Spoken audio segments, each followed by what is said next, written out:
In today's video, we're going to try and pick open a couple of locks with a disc detainer pick, but we are not picking disc detainer padlocks, which is what this tool was designed for.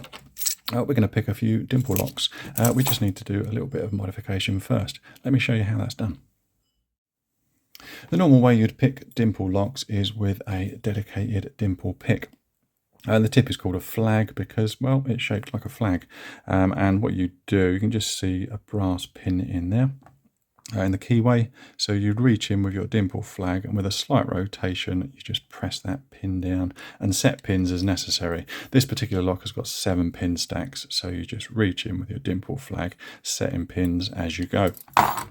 So in order to modify the disc detainer pick, what we need to do is to replace this tip. Now these tips, you can make these yourself from ejector pins. I'll just put a picture of ejector pins on the screen there. They can be ordered from Amazon, AliExpress or eBay. And I had one laying around and I've made this dimple flag. So it's exactly the same size, the tip size, pretty much the same size as this dimple pick.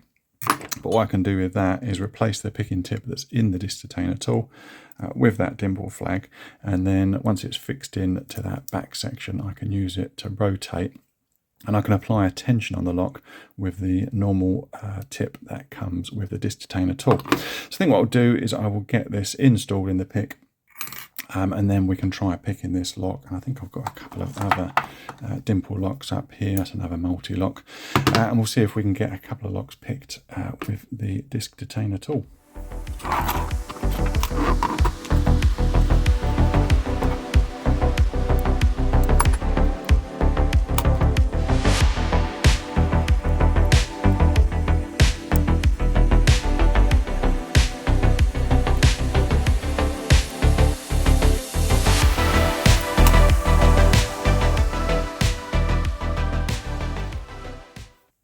Now that we've got the flag tip set up in the disc detainer picking tool, we should be able to get this lock open. So what I've done is I've got a little mark just here on the tool and I'll line that up with the flag. So the flag's facing left, that gives me a little bit of orientation so I know where the flag is, where the flag's facing when it's in the lock at least. So the padlock is locked up. We'll insert our tool. There we go, tool's in, get some tension on. Can just navigate down inside the keyway there, and we'll feel for set pins. So to set any pins that are binding, I just set one there. I think that was pin number 2. I'm going counterclockwise. A little click there. This lock has got, as I said, it's got 7 pin stacks. And it has got a lot of spools in it as well. So what I'm looking for initially is a full set. Well, I'm initially looking for binding pins, but once I've set a couple of those pins, we get a full set, which is a slight turn of the cork, which we just got there. So that tells us I'm going to lighten up on the tension and we're just going to play hunt the spool like you would normally, getting counter rotation off that pin there. I've got that one set. Very light tension, counter rotation there as well. Allow that pin to set. Counter rotation on one of these back pins. Allow that to set. There's the very last pin there, counter rotation. Did we get that set? Not quite. Come on. Doesn't quite want to set that pin. Still getting counter rotation. There we go. We've got him set.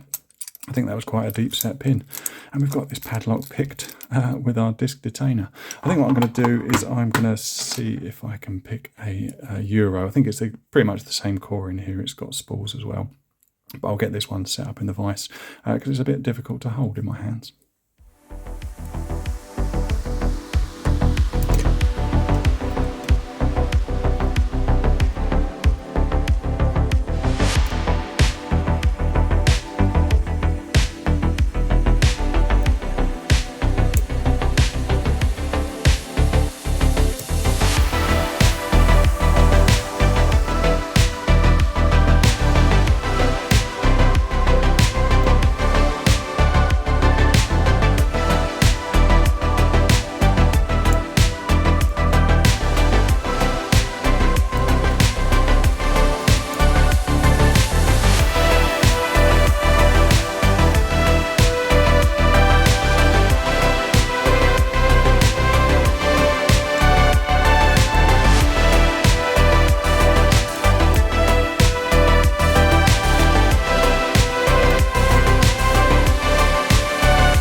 got to say, I thought that worked really well, especially when you consider that this disc detainer tool is not designed to pick open dimple locks.